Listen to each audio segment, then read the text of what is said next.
A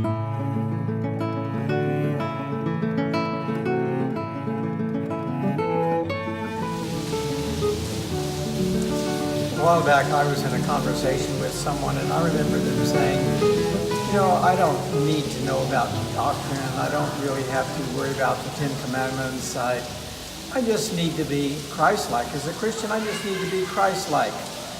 And that statement really stuck in my mind, and I started toying with it. What does it mean to be Christ-like? And so as I pondered this more and more, I realized, there are many people in the world that follow some kind of a guru, some lord, some master. When I go through airports, I used to go through airports and I would see Hare Krishna people there, and they were copying their master. They dressed like him, they acted like him, they were turning their back on the luxuries of the world and living kind of monastic types of lives. And so that helped me sort this out a little bit. What does it mean to be Christ-like? As Christians, that means we're to be like Christ. We are disciples of Christ. And so what was Christ like?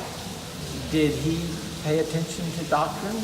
When he was just a 12-year-old kid, he was in the temple teaching the teachers by simply asking questions. Because he knew the scriptures so well, he was able to lead the teachers by asking probing questions that led them into thinking and pondering the great things of God. So if I'm going to be like Christ, I need to be familiar with Scripture. As a young person, actually in his 30s, Jesus decided to make a public declaration of his commitment to God, and he did that in baptism.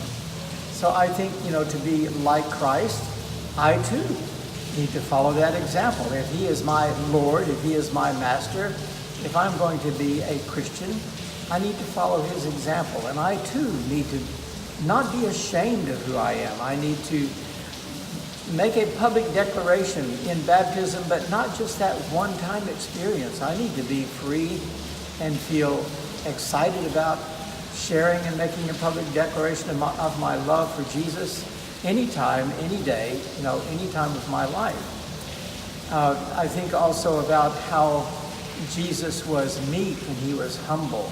He was not pretentious. So if I'm going to be like Christ, I need not be caught up in outward show and display and draw attention to myself. I have read that Jesus, in the Bible it said that there was no comeliness in him. There was nothing about his outward appearance that would attract people to him necessarily. He could be very easily lost in a crowd and not distinguished, except for his character. And through his character, his beauty came forth. He radiated the love of God, and people were drawn to him because of his love, his compassion, his willingness to listen, his wanting to understand people, mingling with them and caring for their needs and showing true sympathy and empathy. And this is what made Jesus really stand out as the Son of God, that he radiated the character of God. It was not in outward adornment. It was not in pomp and circumstance.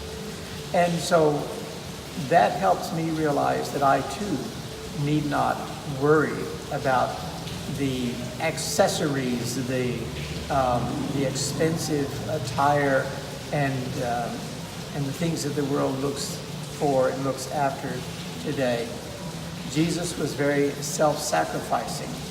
He put others ahead of himself. And here he was, Lord and Master, and yet he was the chief servant. So if I'm going to be like Christ, I too need to be a servant, a chief servant. And as I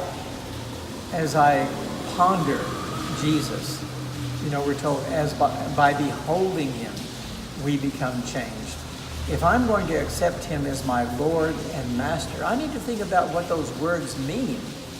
Lord And master, if you just contemplate the meaning of the words, then I should render him unquestioning and cheerful obedience. Not because he's a slave master or a tyrant, but because he is a God of love.